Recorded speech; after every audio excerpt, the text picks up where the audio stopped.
ओम नमः शिवाय। दैनिक crime Bharat news पर बने दर्शकों को नमस्कार। महाशिवरात्रि की बहुत बहुत शुभकामनाएं। आइए आज जानते हैं कि महाशिवरात्रि के पर्व का क्या महत्व है और इस पर्व को कैसे सेलिब्रेट करना चाहिए।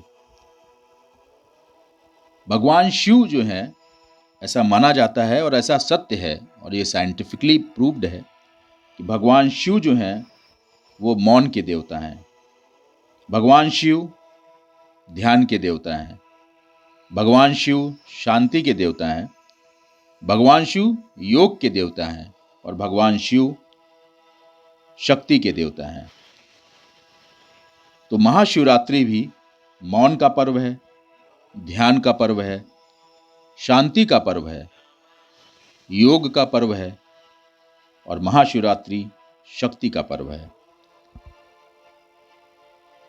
महाशिवरात्रि हमेशा जो है वो कृष्ण पक्ष की 14वीं रात में ही होती है और इस दिन कृष्ण पक्ष की 14वीं रात में, जो वर्ष में एक बार ही महाशिवरात्रि होती है, तो इस रात में सूर्य और पृथ्वी की दूरी मैक्सिमम होती है। इस वजह से आज की रात्रि जो है उसको डार्केस्ट नाइट भी समझा जाता है और ये होती है। और इस दिन जो पृथ्वी की पोजीशन होती है वो इस प्रकार होती है कि जो कॉस्मिक एनर्जी का जो कंसंट्रेशन है वो पृथ्वी पर मैक्सिमम रहता है। तो महाशिवरात्रि का पर्व अपने शरीर के अंदर चक्रों को एनर्जाइज करने का सबसे अच्छा पर्व माना जाता है, सबसे अच्छी रात्रि मानी जाती है। तो महाशिवरात्रि की रात में अगर आप फास्टिंग में हैं, फास्टिंग की भी इम्पोर्टेंस है कि अगर आप जो ध्यान योग है जो आप रात को महाशिवरात्रि की रात में करते हैं, अगर आप फास्टिंग की अवस्था में हैं तो आप अपने चक्रों को और बेहतर तरीके से एनर्जाइज कर पाते हैं। अगर आप पूरी रात नहीं भी जाग पाते तो आपको महाशिवरात्रि की रात में 12 बजे से और सुबह 4 बजे तक ध्यान की स्थिति में बैठना चाहिए।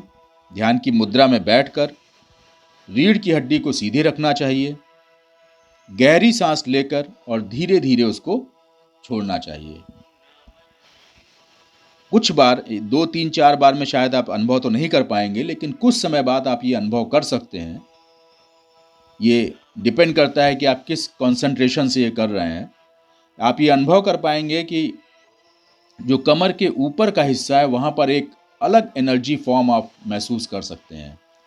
जो एनर्जी आप अक्सर वैसे ये होता है कि जो एनर्जी हमारे चक्रों में होती है वो ऊपर से नीचे की तरफ आती है, लेकिन आज की रात में जो एनर्जी का ये ट्रेवल है ये ऊपर के चक्रों से नीचे की तरफ आप इसको महसूस कर पाएंगे और कमर के ऊपर के हिस्से में एक आप एनर्जी का अलग लेवल महसूस करेंगे और जिसका आकार एक जो है वो लिंग के आकार की एक एनर्जी की फॉर्म आप अनुभव कर सकते हैं।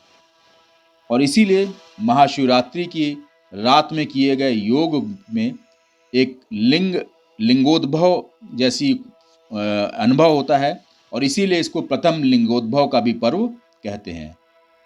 और इसीलिए भगवान शिव की पूजा लिंग के रूप में करते हैं जो कि ऊर्जा का अपार भंडार है। और इस महाशिवरात्रि के दिन ही प्रथम लिंगोद्भव का भी एक उत्पन्न होता है या इसको महसूस किया जा सकता है। तो एक आप अलग तरह की स्पिरिचुअलिटी का अनुभव कर सकते हैं। और कहा ही जाता है जितने भी श्लोक हैं भगवान शिव से जुड़े हुए, जितनी प्रकार की पूजा है, सबका अपना अलग एक महत्व है और साइंटिफिकली सबकी बहुत इंपॉर्टेंस है अलग। आप लोग जानते ही होंगे, बहुत बार सुना होगा कि निराकार ओंकार मूलम तुरीयम, कि भगवान शिव निराकार हैं, निराकार ब्रह्म का रूप है।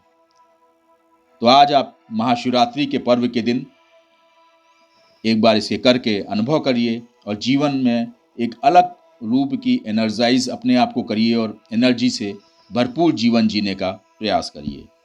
सर्वे भवन्तु सुखिनः।